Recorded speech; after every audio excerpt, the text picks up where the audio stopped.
This is your coffee break on the HAN Network. It's Wednesday, August 19th, and this is your coffee break on the HAN Network. We have a lot of breaking area news to get to this morning, including more on the Route 8 crash that resulted in the death of a young girl, as well as shootings overnight in Bridgeport. Later in this hour, we're going to be talking with local parents about their support for a state Senate bill that would allow doctors to prescribe medical marijuana to children. We'll also be announcing winners of Connecticut Open tickets during our Watch and Win Wednesday giveaway, and we'll be talking transportation with Jim Cameron. But first, on to the news this morning. Police are still investigating Tuesday's late afternoon crash on Route 8 near Exit 12 that resulted in a 6-year-old child's death. According to reports, the child was identified this morning as Naya Marcano of Ansonia. The fatal crash involved 3 cars, according to police, who said that 2 cars slowed down for traffic, leading to a 3rd car crashing into the back of them. One vehicle went down an embankment between the northbound and southbound lanes of the state highway, and the 6-year-old was ejected from the car. At least 8 people involved in the crash were taken to Bridgeport and Griffin hospitals. The crash slowed traffic on Route 8 for hours and tied up traffic throughout much of Shelton, particularly Bridgeport Avenue. The HAN Network drone did capture some aerial footage of that accident. Shelton Police, Connecticut State Police, Echo Hose Hook and Ladder, and the State Department of Transportation workers responded to the scene on Tuesday. SheltonHerald.com is continuing to update the story as more information becomes available. In other news, Bridgeport police responded to a shooting late Tuesday night in the area of Stillman Street and East Main Street.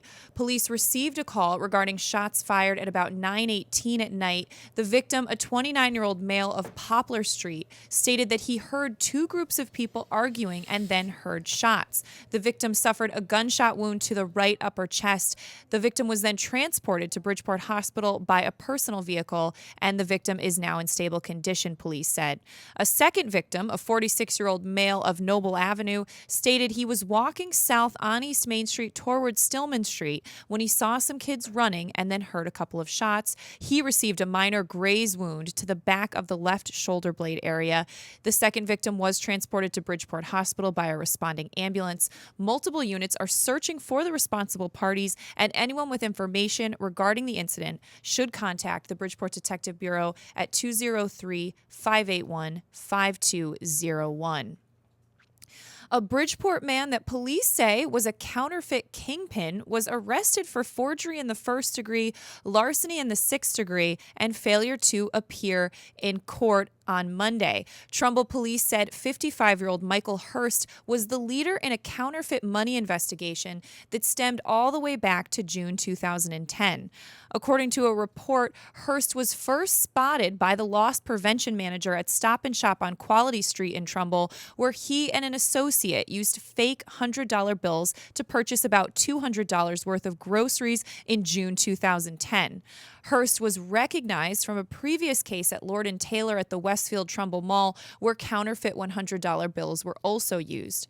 An investigation tracked Hurst's counterfeit operation around Fairfield and New Haven County, including towns such as Milford and Norwalk, where the fake money was reported to purchase a variety of items.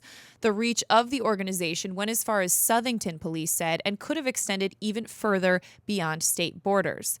According to the Trumbull Police Department, agents from the United States Secret Service were involved in busting up the counterfeit ring and identifying other suspects associated with Hurst.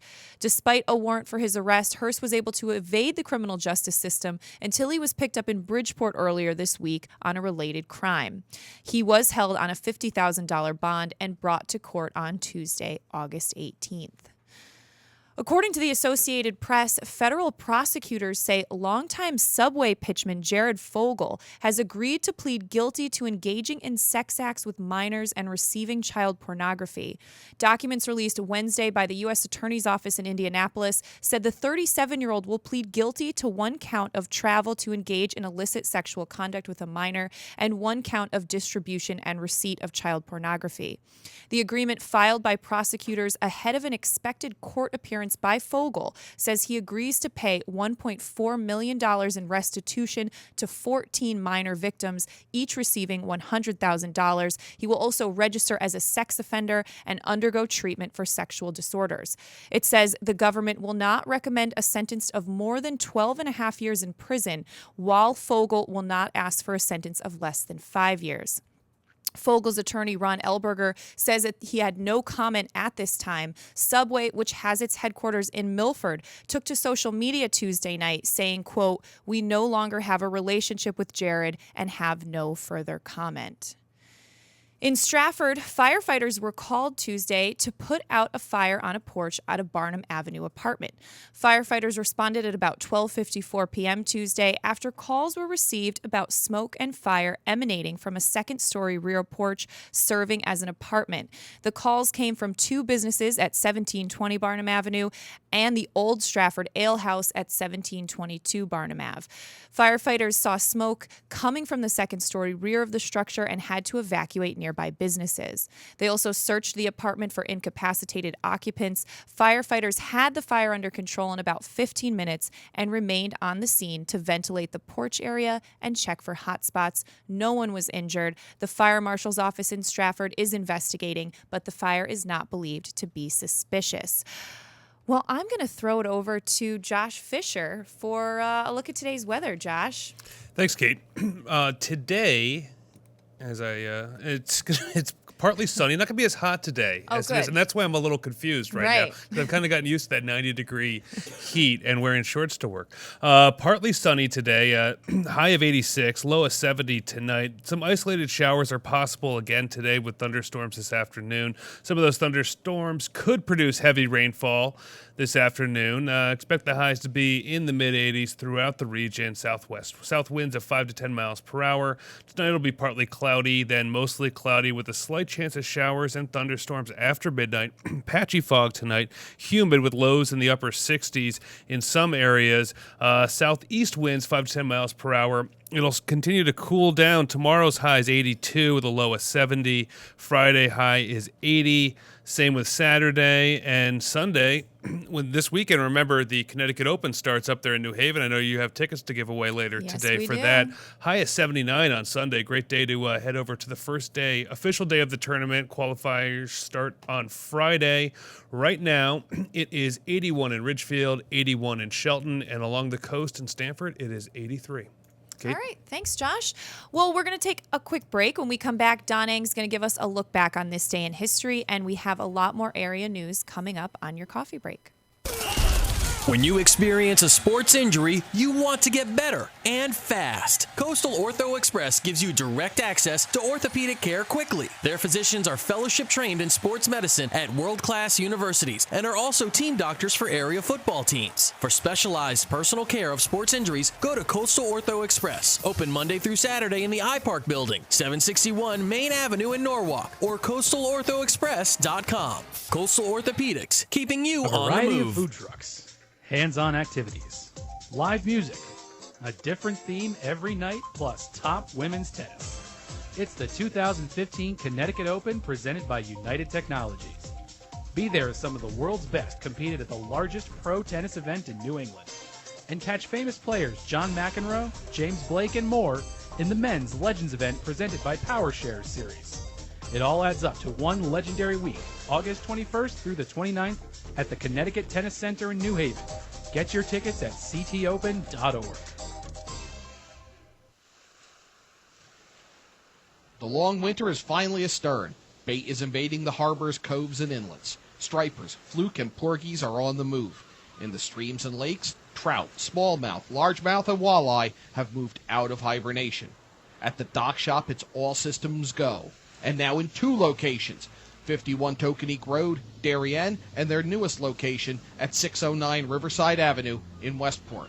Bait, tackle, apparel, and of course, all the marine and nautical accessories that they're known for are ready for you at the dock shop.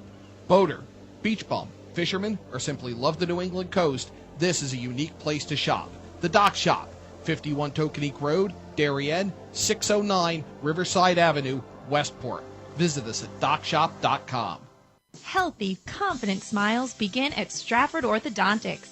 Conveniently located on Main Street, we are Stratford's hometown orthodontist. We offer the latest in orthodontic technology, including Damon braces and Invisalign. We always accept new patients. Call today to schedule a complimentary consultation. 203-375-8332. Stratford Orthodontics, 2499 Main Street, Stratford.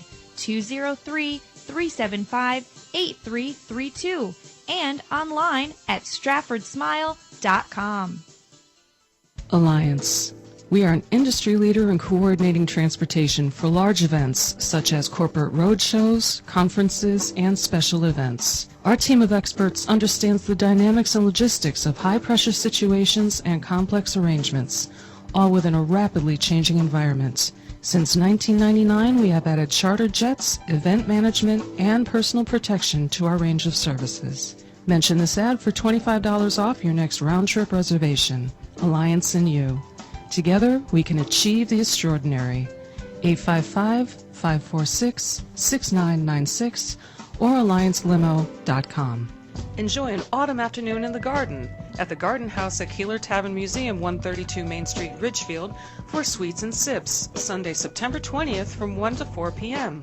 Relax in our beautiful garden setting and enjoy classical music as you sample items from local bakeries, chocolatiers, sweet shops, and restaurants. Wine tasting provided by the area's best liquor stores, wine vendors, and local wineries. Sweets and Sips, presented by Hersom Acorn. Join us for a sweet time. For more information and to purchase tickets, please visit hersomacorn.events/Sweets and Sips. You're watching and listening to the HAN Network. We're back with more of your coffee break live on the HAN Network. I'm Kate Czaplinski, and now it's time to throw it to Donald Ang for a look back on this day in history. It was a day of racial violence that threatened to split New York City apart, but ultimately led to reconciliation and healing. But first, we go back to 1692. The Salem witch trials in the province of Massachusetts. 5 people, 1 woman and 4 men, including a minister, are executed after being convicted of witchcraft. The Reverend George Burroughs recited the Lord's Prayer on the gallows, which witches were supposedly not able to do. As a last-ditch appeal for clemency, he was hung anyway. 1782, the Battle of Blue Lick. A force of about 50 American loyalists with about 300 Indian allies ambushed and routed 182 rebel Kentucky militiamen. The interesting thing about that battle was it took place 10 months after the surrender of British Commander Charles Cornwallis at the Siege of Yorktown. By the way, Daniel Boone commanded one of the Kentucky militia units. 1812, the War of 1812, American frigate USS Constitution defeats the British ship HMS Guerriere off the coast of Nova Scotia.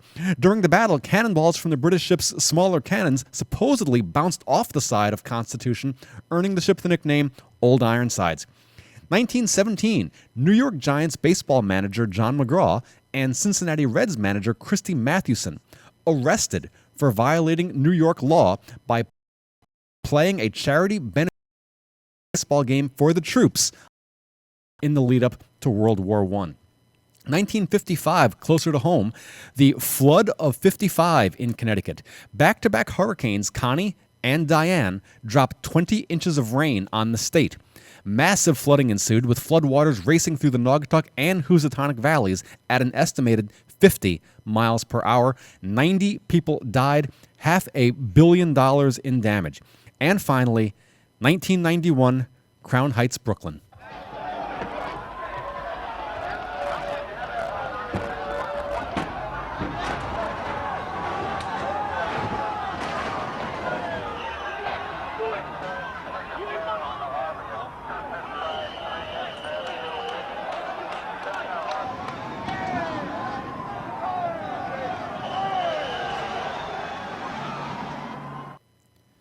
Predominantly black rioters target Hasidic Jews on the streets of Crown Heights for 3 days after 2 black children were hit by a car driven by a Hasidic chauffeur. One of the children, Gavin Cato, later died. During the riot, 16-year-old Limerick Nelson stabbed and killed Australian rabbinical student Yankel Rosenbaum. In the years since, the Cato and Rosenbaum families have been instrumental in easing racial tensions in Crown Heights, which remains ethnically much the same as it was in 1991. That is your look back at historical highlights on this date, August 19th. Thanks, Don. I think what I like best about Don's history report is that he's wearing his brand new HAN Network shirt, which, Josh, there's no camera on you, but you are wearing as well. Don looks really sharp. He does. He looks good. Marty wouldn't let me wear the shirt that's on underneath this shirt. Let's not talk about it. But, Josh, you can. I'll let you come on camera, later in the hour when we give away some Connecticut Open tickets. Yes. Aw. It's my show. All right. Well, getting back to some news this morning, some good news out of Ridgefield. Prospector Theater founder Valerie Jensen and staff at the theater in Ridgefield got a marquee surprise Tuesday morning, which was an unannounced visit from manager Joe Girardi, general manager Brian Cashman, and several New York Yankees players. As part of the team's 2015 Hope Week, the Yankees chose the prospector for one of its surprise visits. Started in 2009, Hope Week celebrates individuals, families, or organizations that the Yankees believe are worthy of recognition and support. Opened last year on Prospect Street, the Prospector is a first-run movie theater that employs people with disabilities. The nonprofit theater also offers educational opportunities to its staff members, who are referred to as prospectors. Since its opening in November 2014, the Prospector has seen its staff rise to more than 100 people. On Thursday morning, Girardi, Cashman, and current Yankees players Brian McCann and Chase Headley arrived at the Prospector, surprising Jensen and her staff. The Yankees entourage then toured the building, spoke with the prospectors about the importance of teamwork, and learned about the prospectors' jobs, and then had lunch with the staff. The recognition continued Tuesday night when Jensen and Alex Giobbe, a prospector, threw out the ceremonial first pitch before the Yankees' home game against the Minnesota Twins. As part of Hope Week, the White House's Corporation for National and Community Service will award honorees President's Volunteer Service Awards bestowed by representatives of the president to salute volunteers who strengthen the nation's culture of service. In other news this morning, a suspect that Wilton police charged with a DUI August 12th is a repeat offender charged with drunk driving earlier this summer, according to police. On August 12th, police received a report of an erratic driver sideswiping a car in the area of Route 7 and Old Mill Road and then fleeing the scene.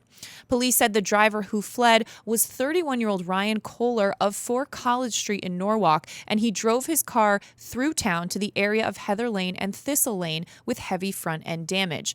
When police found his vehicle, Kohler was not inside it. Shortly after, he was found face down in some bushes near the car, police said. He did not perform a field sobriety test to standard and refused a breathalyzer test. Kohler was arrested on charges of failure to return his license, operation under suspension, reckless driving, evading responsibility, and DUI. He posted a $500 bond and is scheduled to appear in court August 25th.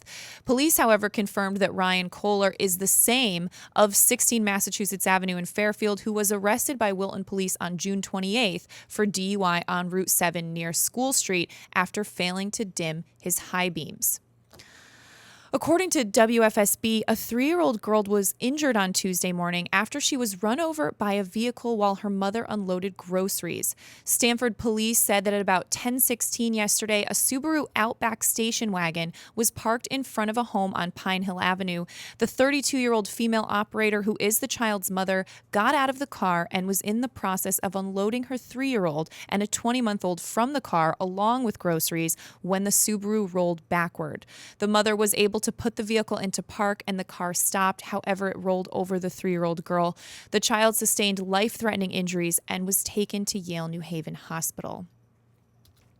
In some Stratford news, the company that had planned to open a Popeyes Louisiana kitchen restaurant at the Dock Shopping Center is appealing the Zoning Commission's rejection of its application. The appeal by 200 East Main Street LLC was filed August 11th in State Superior Court. The company and franchisee Rahman Hashimi claimed in its appeal filing that the Zoning Commission's July 28th rejection of his restaurant application was, quote, illegal, arbitrary, improper, and an abuse of the discretion vested in it. Zoning commissioners voted 3-1 to deny the application, with traffic congestion in the shopping center as a primary concern. In the appeal, 200 East Main Street LLC said in part that the reason for the commission's decision were not supported by substantial evidence in the record, and that there was substantial evidence presented that the design, location, and details of the proposed use would not adversely affect safety in streets or increase traffic congestion or interfere with circulation. The appeal also states that substantial evidence was presented that the special case application met or exceeded the site plan objectives. Hashimi's attorney, Charles Willinger, said his client has no interest in reapplying or amending the application that was denied. Going to throw it back over to Josh Fisher for another look at today's weather. Josh? Thanks, Kate. Today it is going to be partly sunny, not as hot as it's been as this heat wave starts to die down. Perfect timing for the weekend. Partly sunny, isolated showers and thunderstorms this afternoon. Some thunderstorms may produce heavy rainfall this afternoon. Expect highs in the mid-80s, south winds 5 to 10 miles per hour. The chance of rain is 20% today. Tonight, we'll have a low of 70, partly cloudy in the evening, then mostly cloudy with a slight chance of showers and thunderstorms. After midnight, some patchy fog later tonight, too. It will be humid as temperatures drop down to 70 and possibly a little bit lower. Tomorrow's high, 82, partly sunny. Weekend, it'll start to cool down, 80 on Friday. 80 on Saturday, 79 on Sunday, but there are chances of rain throughout the weekend. Right now, it is 81 in Ridgefield, 83 in Shelton, and 83 in Stamford, Kate. All right. Thanks, Josh. Well, we're going to take another break. When we come back, Jim Cameron's going to be talking transportation, and we have some more news after this. Lots of Characters, specializing in children's birthday parties with your child's favorite characters. When you want to party hardy, when you need to celebrate, call us, we won't be late. We help create lasting memories for you and your child on their special day. Call us at 203-590-1791 or visit our website at lotsofcharacters.org for more information and to see our party packages. Lots of Characters, 203-590-1791 or online at lotsofcharacters.org. Located in the heart of picturesque downtown Ridgefield at 13 Governor Street, Colby's is the area's premier retailer for blinds, shades, shutters, and draperies, and is one of the select few Hunter Douglas Gallery dealers. A family-owned and operated company, Colby's experienced staff will work with you in choosing the best treatments for your home or office and offer free measuring and expert installation. Colby's also carries an extensive line of decorative fabrics including Schumacher, Durley, Tebow, and more. Or browse over 400 books in our wallpaper library from famous designers such as Stroheim, Schumacher, Ralph Lauren, Tebow, and York. Take advantage of our Fashion in Motion savings event with savings and rebates on Hunter Douglas shades with PowerRise technology. Colby's of Ridgefield. We are committed to your complete satisfaction. 203-438-8531. The long winter is finally astern. Bait is invading the harbors, coves, and inlets. Stripers, fluke, and porgies are on the move. In the streams and lakes, trout, smallmouth, largemouth, and walleye have moved out of hibernation. At the dock shop, it's all systems go. And now in 2 locations, 51 Tokenique Road, Darien, and their newest location at 609 Riverside Avenue in Westport. Bait, tackle, apparel, and of course, all the marine and nautical accessories that they're known for are ready for you at the dock shop. Boater, beach bum, fisherman, or simply love the New England coast, this is a unique place to shop. The Dock Shop, 51 Tokenique Road, Darien, 609 Riverside Avenue, Westport. Visit us at docshop.com. Kycoat Rockefeller Estate.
What's the fairest but least popular way to pay for our highways? I'm Jim Cameron for Talking Transportation, commentary and analysis on getting around in Connecticut. Back in April, I wrote about the challenges that we face to pay for Governor Malloy's $100 billion 30-year transportation plan, and I expressed some sympathy for his bipartisan blue ribbon panel that he tasked with coming up with funding alternatives. It's called the Transportation Finance Panel. To be honest, I think that panel may be on a fool's errand. They're trying to find a way to pay for a wish list of projects not of their making, many of which may not be necessary, let alone affordable. Maybe we don't need $100 billion, we only need $50 or $60 billion. But it's not their mandate to question our transportation governor. Someone else will have to do that vetting. But even as the finance panel does its work, exploring all manner of funding options, they are being literally second-guessed by politicians and public alike. Alternative number one, how about tolls? Ooh, they're popular. No, too expensive. They're going to slow down traffic. And don't forget those flaming truck crashes at toll barriers. Well, it's not true that they're too expensive, and no, they don't slow down traffic, and there won't even be any toll barriers. How about the gasoline tax? Never very popular because it's unfair. Out-of-state motorists don't pay it, and improved gasoline mileage of cars means dwindling revenue. Well, it is fair. Yes, that's true. Some out-of-state motorists don't buy gas in Connecticut, and it's absolutely correct that improved gas mileage of cars means less revenue. And that brings us to what, at least to me, seems to be the fairest, most equitable fundraising mechanism yet discussed for paying for our roads. But it brought such a crapstorm of bipartisan negative response when it was suggested.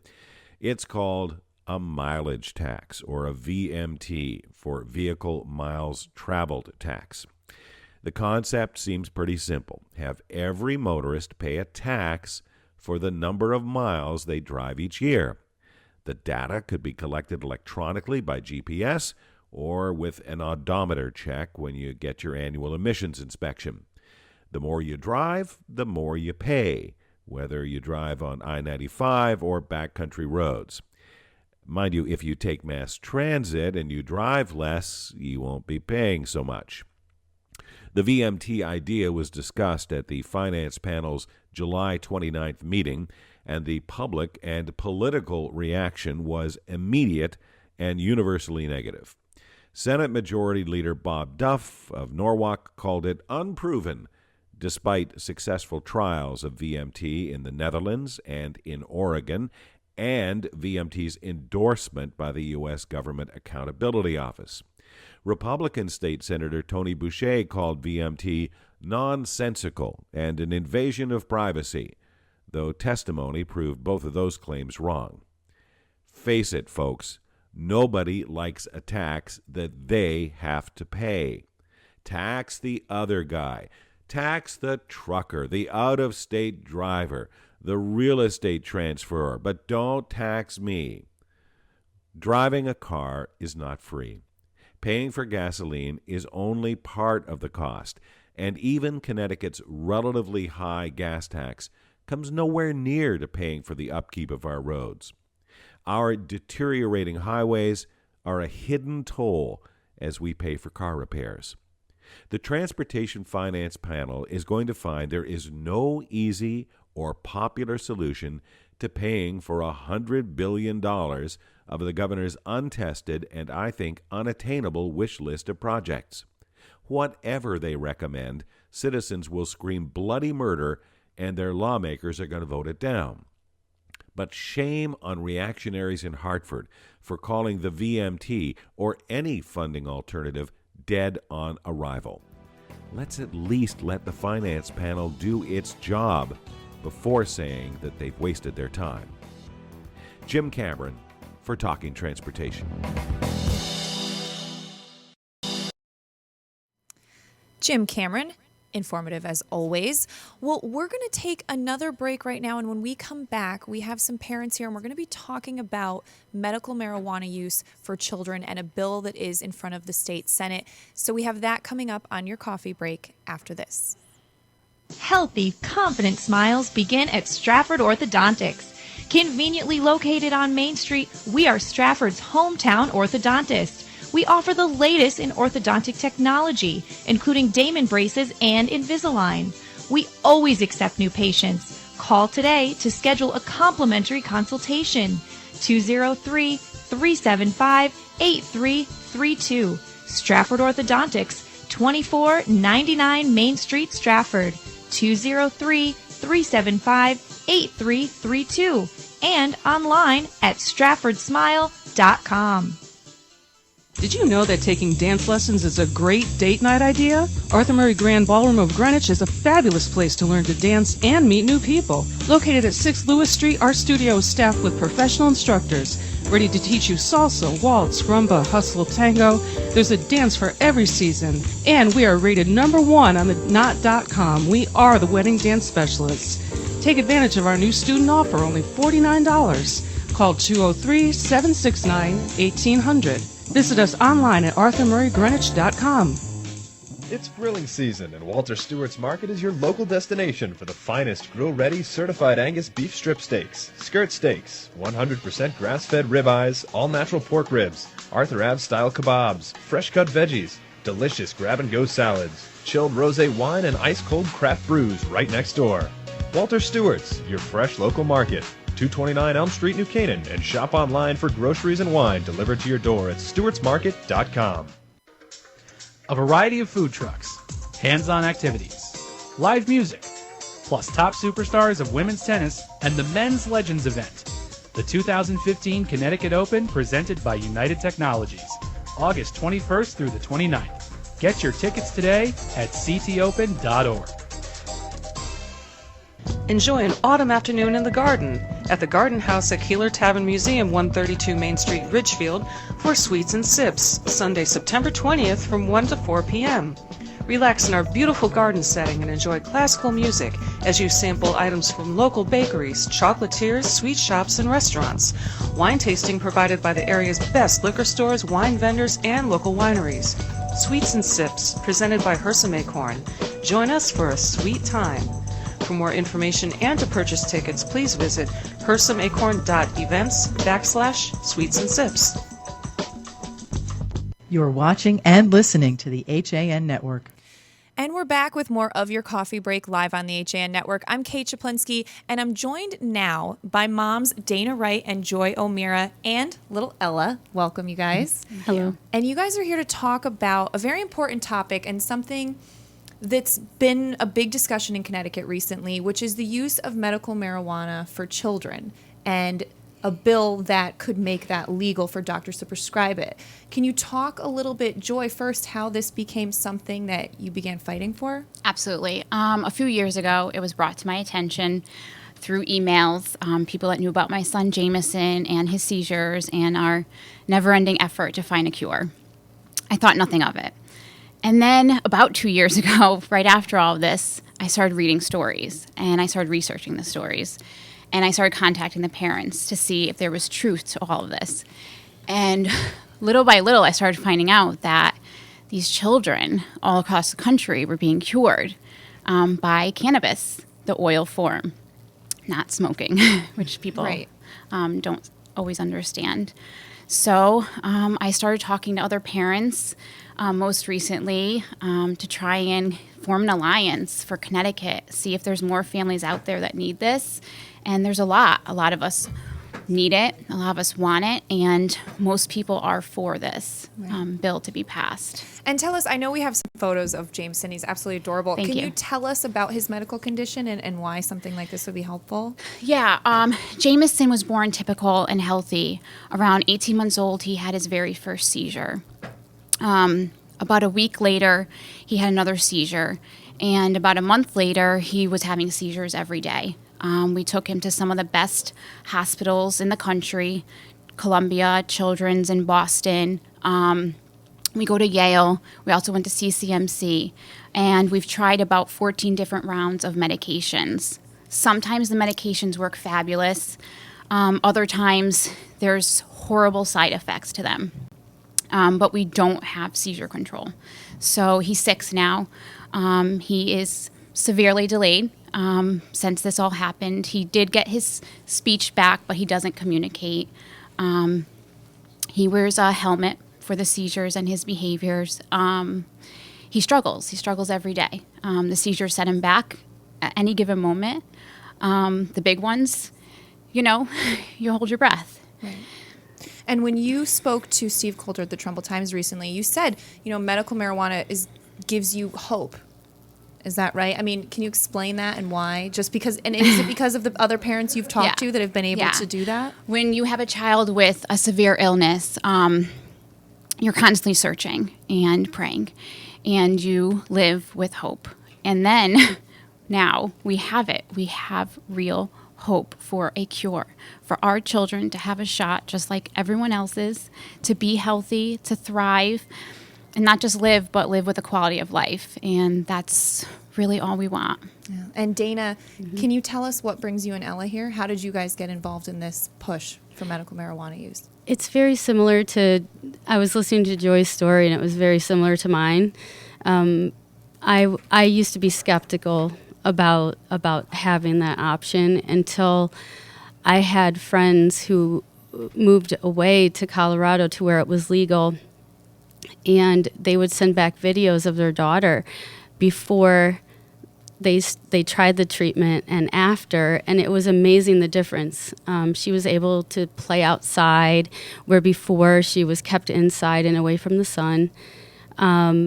She's able to speak small words where before she was nonverbal.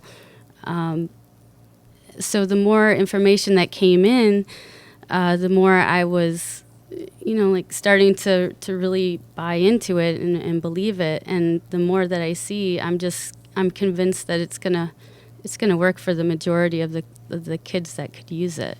Now, I know, Dana, you spoke to the Wilton Bulletin, actually, which is another one of our papers, and you talked about some of the medications that Ella's already on and how this could actually be, less harmful in some ways. Yes. Right? Yes. Can you talk a little bit about that? She's on 3 different medications currently and a special diet called the ketogenic diet. Though we have relatively good seizure control right now, that's not always going to be the case. And in fact, the doctor's already talking about what the next medication will be. And that's what scares me, and that's what's driving us to support this. The medications that she's on to control her seizures and to stop her seizures are in the same class called benzodiazepines. They're extremely addictive, and the side effects are,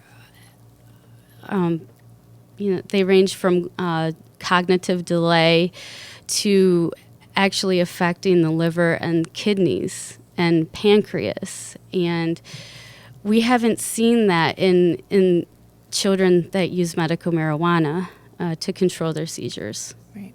And now, Josh, I just want to bring you on because this is something we've talked about before on Behind the News, I believe. And it's something, that we've talked about. There's some detractors, which I'm sure you guys have seen and you probably have your own opinion on. But Josh, is there anything you want to add? Right. Well, I know that you sat down with at least 3 Republican legislators who all represent Wilton and the New Canaan area, who I know quite well. Tony Boucher, who's a state senator for a big area. Tom O'Day, who's from New Canaan, represents part of Wilton, and Gail LaValle, who is also from Wilton.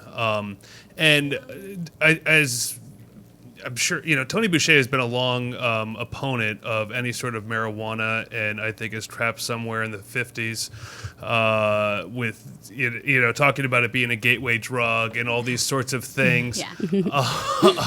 And obviously doesn't understand the science. How does it feel, though, to be up against someone, and she's a rather powerful Republican legislator in this state, and she just, and I frankly, she's completely wrong about this. She's completely wrong. And so, how does it feel to be up against like a stone wall of a thinking human being? She's difficult. We did speak. In fact, the constituents that were there gave us a round of applause, and she was stone cold. She had no emotion. When we spoke, I brought a poster of the 4 children that represent our page and their faces so that she could see them. I gave a heartfelt speech about my own son and the fear that if this bill waits another year, one of our kids might not make that year. That was the first time I've ever spoken publicly in my life. I was terrified. I was trembling. I didn't look at my notes. I was a wreck. And she just stared blankly at me as everyone clapped, and she just stared, and I couldn't understand how she could be so cold, but she also tried to make me look bad. She brought up the fact they kind of tried to pounce on me that they don't want children smoking marijuana. And when I disagreed, they disagreed back. And of course, they were up on stage and I was just speaking. But this is not for children to smoke marijuana. This is an oil form. Does it get the kids high? Like smoking a joint? Our children are high on the medications they're on right now. Which are actually addictive. Even smoking regular marijuana, the studies show is not an actual addictive drug. Yeah. But the barbiturates, is that the type of drugs that they now you can only take in Connecticut are addictive? Yes. And we've seen this, this growing epidemic of those are the types of drugs that lead to heroin addiction and all these sorts of terrible things. It's not a gateway drug. Right. Alcohol is a gateway drug. Anything can be a gateway drug, and alcohol is legal, and alcohol kills a lot more people than marijuana does every day, every year. But so how does it feel, though? Because you're going up against like a professional politician who knows how to spin and everything, and you're there fighting for your child's life. Yeah. Well, this, stone-faced woman, as you describe her, only cares about, I don't know what constituency she's fighting for. It's obviously not. I don't know. And she's not alone. I've heard this come up with it seems to be Republican legislators as well. So I'm wondering, what is the arguments that you've heard from them against this? What have you guys heard is the main thing? It's almost insulting to our sensibilities, some of the things that they come up with. We do have an answer for most, though. Yeah. I will say. Oh, that's good. We do.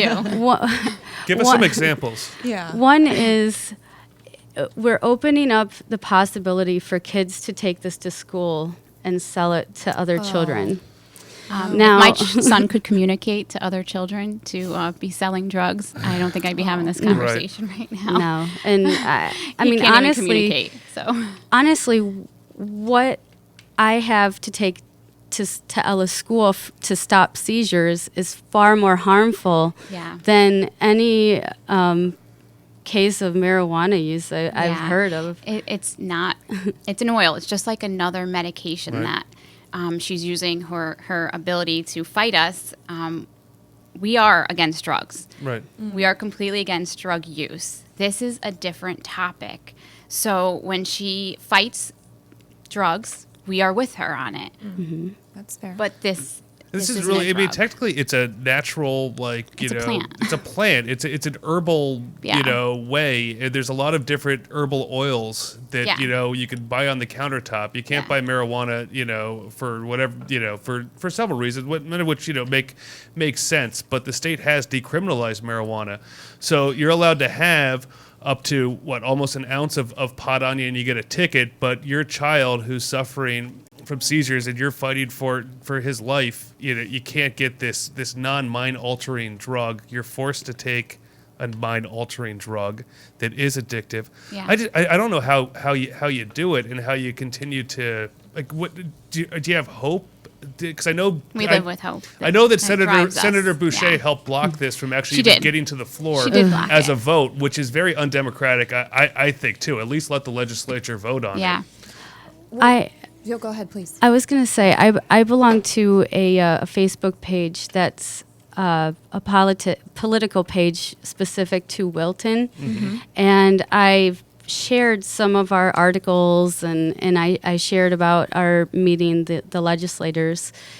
And I have not gotten one person totally, completely opposed to this. Mm. I had one person say, why don't you try to get a voucher for your children to take, a certain amount of medical marijuana, because this is not an issue that really affects a lot of people. Right. And that doing drugs is far more harmful, like the kids who are doing drugs. And I said, just because something is getting more attention than something else doesn't mean that this medical marijuana issue should be put on the sidelines. And we're fighting for all the kids in Connecticut, not just ours. Right. Yeah. Ashley couldn't be here today. She lives in Trumbull with her daughter Reagan. She did do the article with me. I've made it clear, very clear, that if this doesn't work for Jameson and it works for Reagan or any other child in Connecticut, it is 100% worth the fight. It should be worth the fight for everyone. Everyone should want this, because you don't know. You could wake up tomorrow and that child that you love and you care about can have a seizure, and then your whole life is changed. And there are people that have seizures and go on and live normal lives, but not our kids, not my son.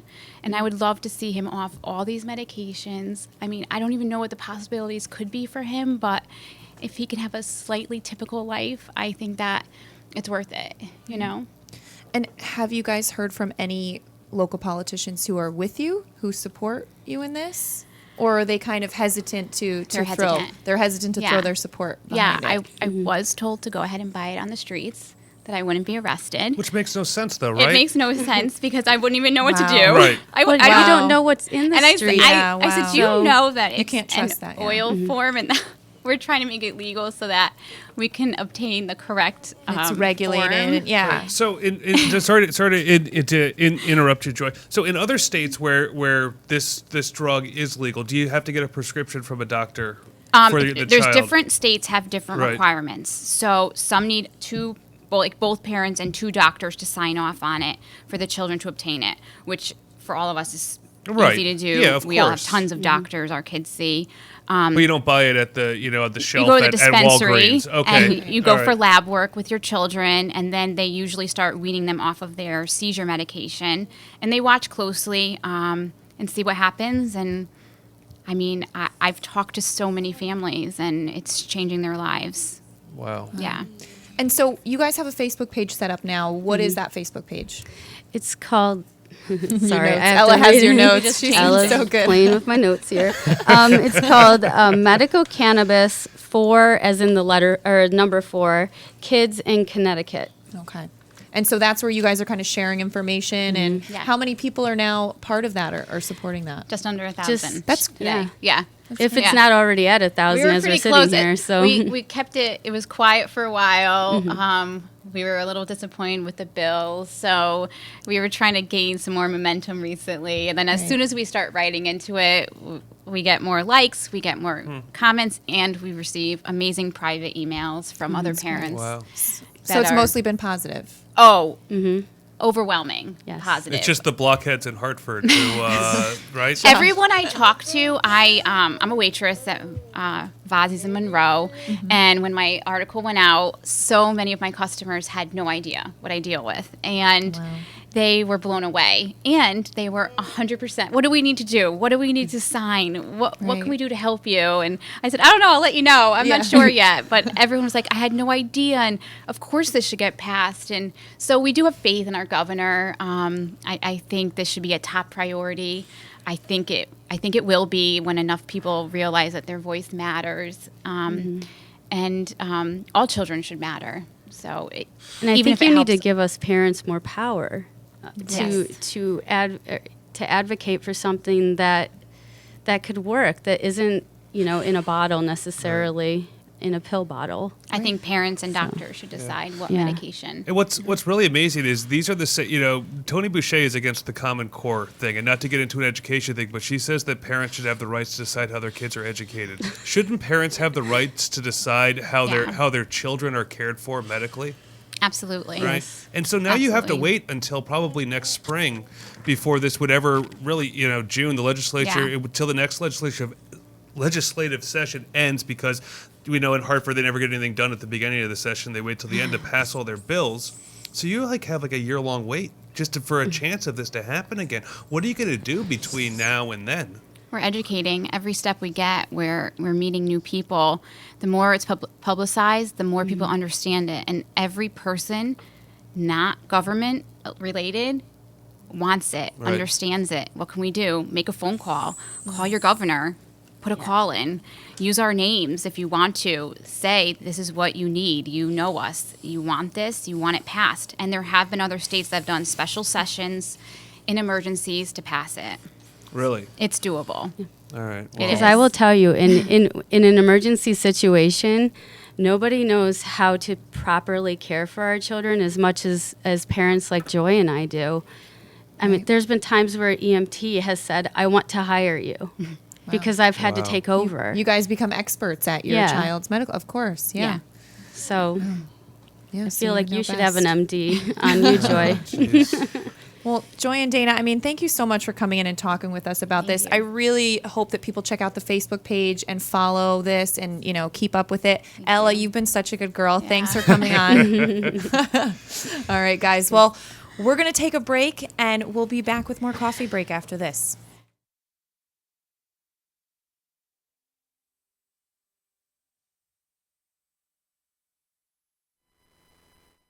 Healthy, confident smiles begin at Stratford Orthodontics. Conveniently located on Main Street, we are Stratford's hometown orthodontist. We offer the latest in orthodontic technology, including Damon braces and Invisalign. We always accept new patients. Call today to schedule a complimentary consultation. 203-375-8332. Stratford Orthodontics, 2499 Main Street, Stratford. 203-375-8332, and online at stratfordsmile.com.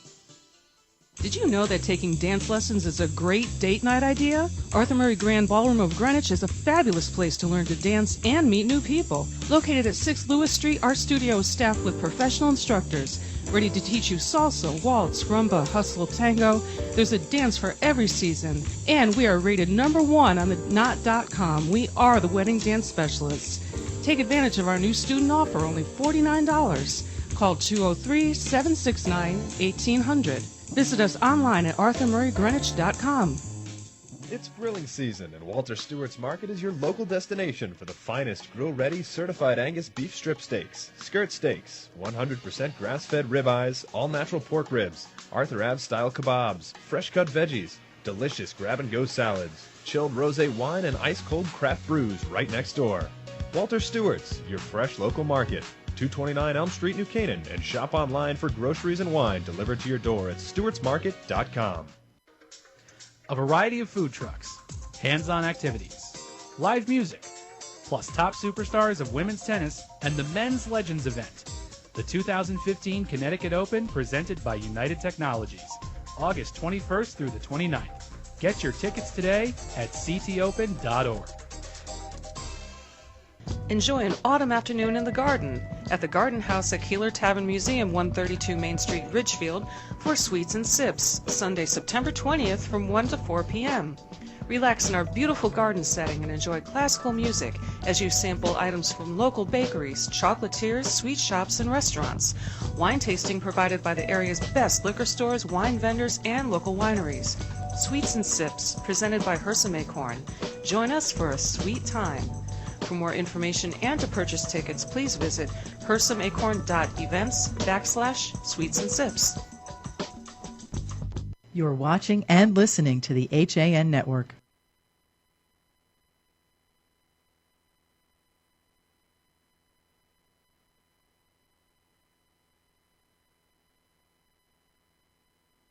Josh, that was a really powerful and fascinating really interview with those moms, with Joy and Dana, about medical marijuana use for children. And, you know, Ella was also just adorable. Oh, she's very sweet. Yeah. And you know, my heart just kind of breaks for them. And to be up against the people who are supposed to be representing you as, you know, your just for them, and particularly someone like Tony Boucher. And I know I'm not going to try not to harp on it, because I've certainly harped on it on here before. But like, for her to be that careless and not care about this issue, and for some reason she's hung on to this, and it's all because when she was on the Board of Ed in Wilton, she saw some kids smoke weed and it led to them having other problems. Well, you know what? A lot of kids smoke weed and it leads to them having other problems.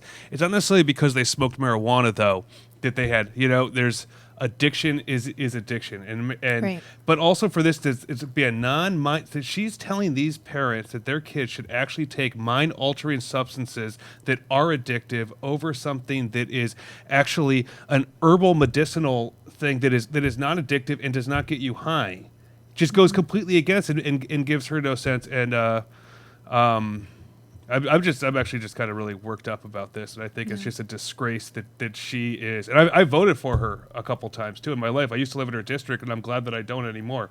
But and she's just one of the many problems that's wrong with the Republican Party in Connecticut. I say that as one of the last 7 Republicans registered in Connecticut. Well, honestly, I know this is something we're going to be talking about more in the future, just about this as it comes back up again. Yeah. Oh, I hope so. I hope right. we really, you know, can help these parents and these families get back to some normalcy. Yeah.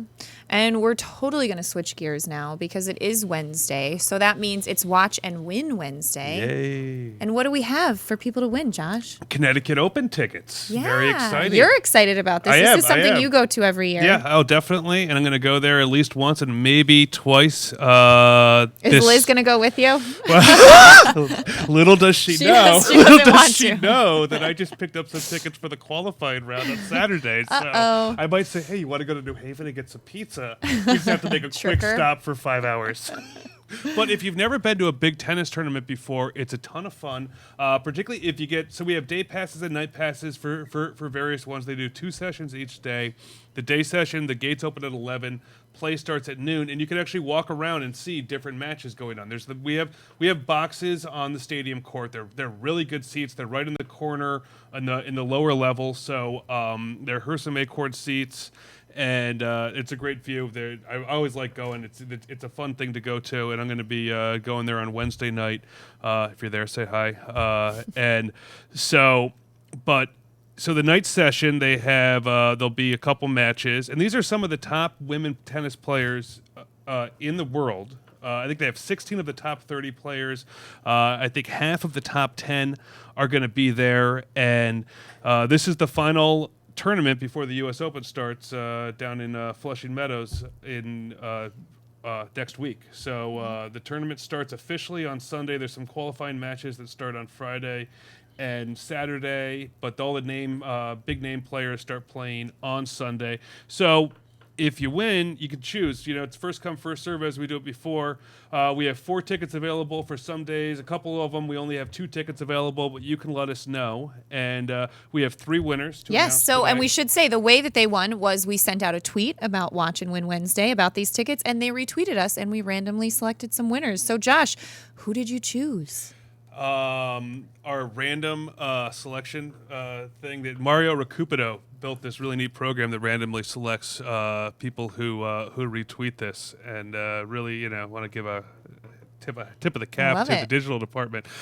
Laura Azara, who is Brown Eyed Bull on Twitter, has won. Congratulations, Laura. Ryan Cruzy, who's Ryan Cruzy 6, has won, and Omar Flores, 203 Omar Flores. We know he's from Connecticut because he has 203. We love it. In his Twitter representing handle. the 203. That's right. Well, that's so right. we will message them with more details, but congratulations to the winners. Yeah. It's a really fun event. It's cool that this happens, right in our backwoods, and it's nice. It's at the Connecticut Tennis Center at Yale, and you can go up there a little early, grab some pizza, and then go watch some tennis. Awesome. What's going on? All So right, you also do Josh. have access with these tickets to go to one of the restaurants there.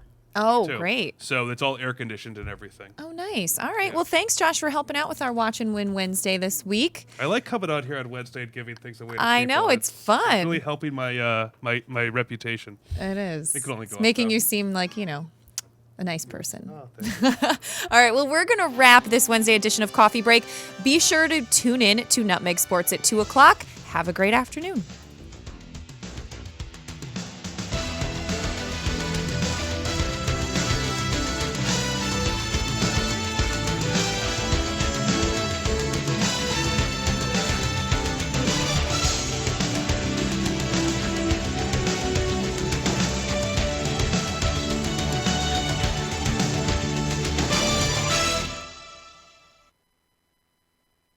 This is the HAN Network, the leader for local news, sports, arts, and entertainment in southwestern Connecticut and beyond.